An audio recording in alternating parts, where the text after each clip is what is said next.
Hello, so ito yung day 2 ng learning sa C++ journey. So dito tayo ngayon. Meron ditong C++ exercises. So yan. See out. Kasi ba pag-aral na ito kahapon. Dito yan. See out. So yan. Submit. Okay, see out.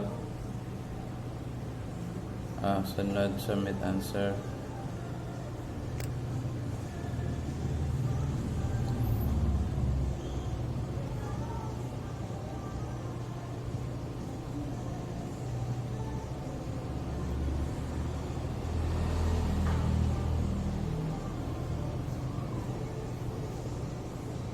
Okay, so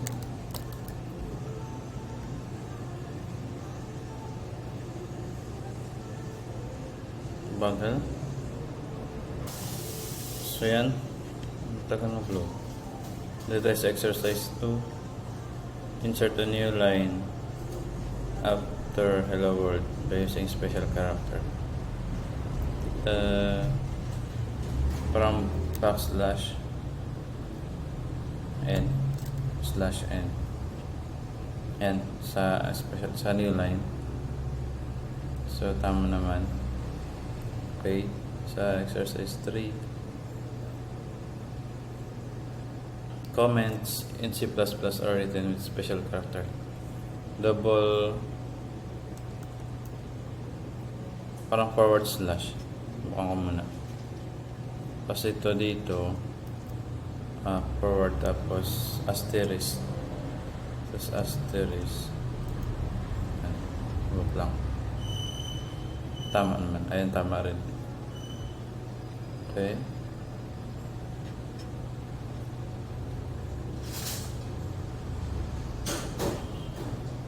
Ayan. Tapos hindi siya nag- So balik tayo dito. Learn by examples.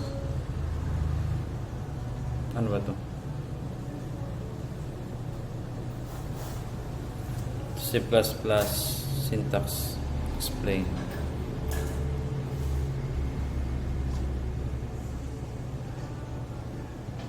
Ito pala, may explanation siya eh. Line 1.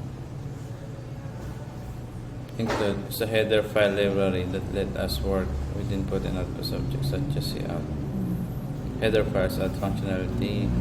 Using namespace today means that we can use names for objects and variables from the standard library. Don't worry if you don't understand include using namespace. Works. Just think of it as something that always appears in your program. So yun doon explain ko na kahapon. Ito explain niya rin. A blank line C+ ignores white space, but we use it to make the code more readable. Okay. Another thing that also appears in C++ is int main. This is called function. Function daw yan. Any code inside the curly braces will be executed. So lahat daw nang nasa curly braces, yung mga code doon is ma-execute. Cout, pronounced cout. Cout. It's an object yan, diba? Sa exter. Doon sa loob ng iostream. It's together insertions operator or insertion yun naalala kong kahapon insertion operator output print text in our example. So yun pala stream insertion, diba to? Yan. Tapos, every C++ statements with semicolon. So, lagi may semicolon. So, case sensitive ito. The body of int main could also be written as pwede siyang one-liner. So, pwede ito. Nagsaseparate siya by semicolon. Napansin nyo. Remember, the compiler ignores white space. However, multiple lines makes the code more readable. Return story ends the main function. Do not forget to close yung curly bracket. It's okay.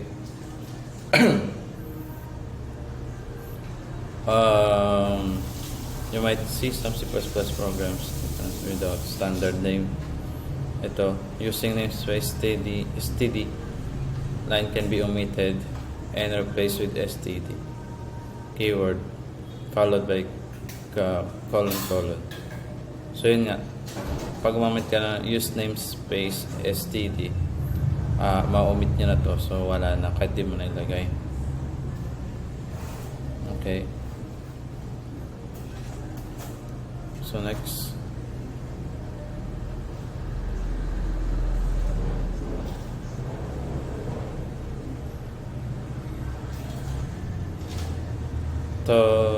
the cout object together with stream insertion operator is used output. So yan, hello world. Happy naman na tayo dyan.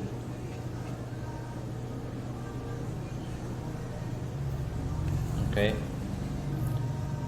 you can add as many cout objects as you want, however note that it is not insert. It does not insert a new line at the end. Sige daw patingin.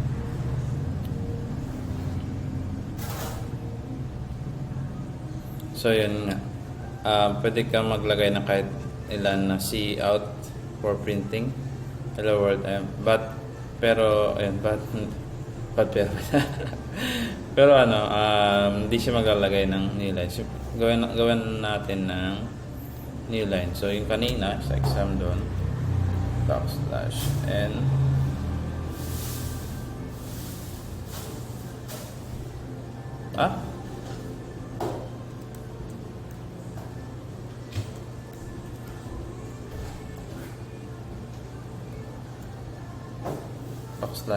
backslash.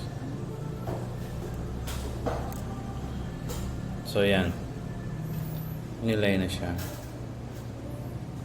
So ito yung important special character to na tina-translate ni CPlusPlus into new line. Sa C ganito rin.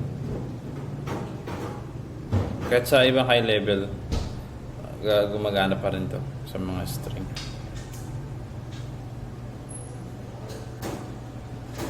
Next, new line. So ito na, insert new line. You can use the for. Okay, so may customer kasi kanina kaya nahinto. So tuloy tayo. Ito backward slash for sa new line, backward slash. Yan. Para 2 characters after each line, create a block line. So kapag yun nga, pag dalawa, edi dalawang block line. So try natin.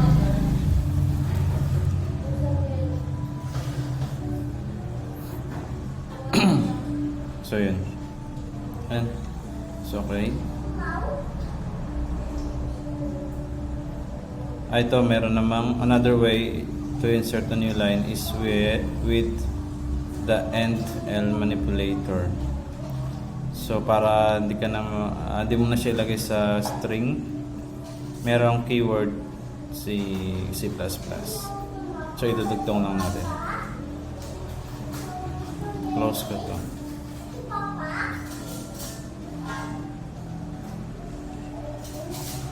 So yan, ito end line. Ayan. So upon pag doble, so maglagay lang ako dito ng stream insertion and so dapat dalawa.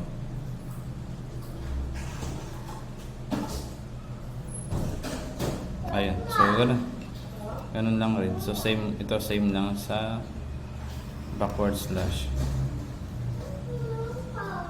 So dapat to, 4 na lines. Ay!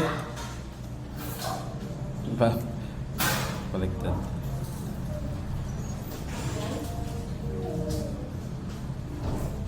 So yan. Okay, next.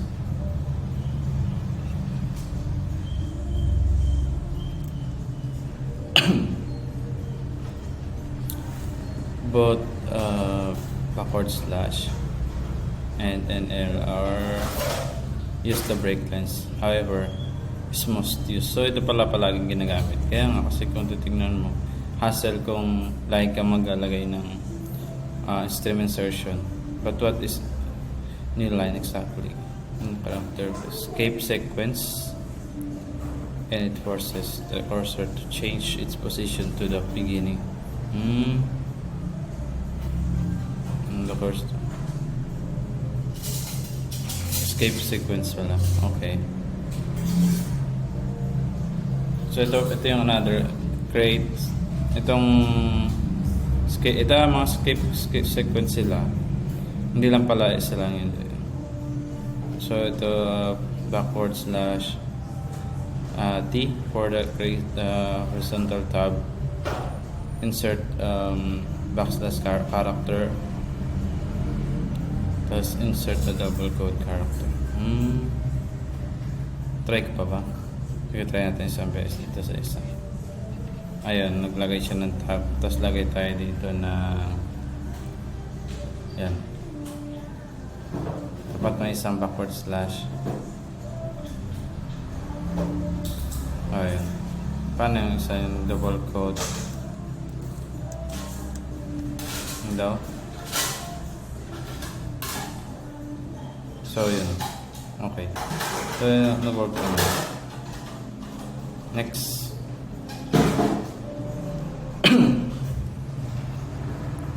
CPlusPlus comments. Comments can be used to explain CPlusPlus.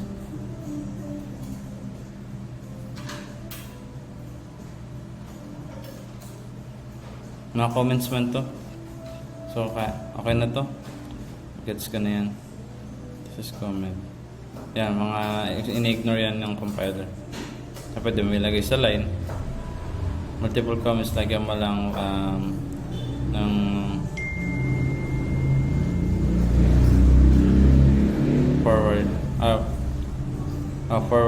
forward slash tsaka asterisk, tapos yung end niya asterisk away forward slash, enclose mo lang para for multi-lines comments. Is it up to you which you want to use? Normally we use double for anong basa dun? Single quotes. 2 forward slashes.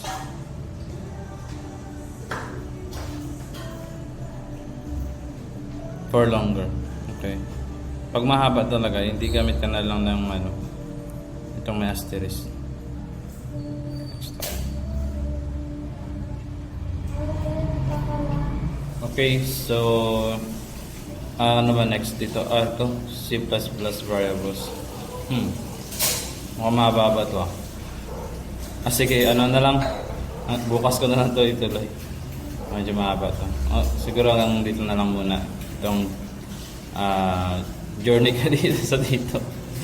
So far, sa syntax, output, comments, okay na rin. So, medyo boring siya.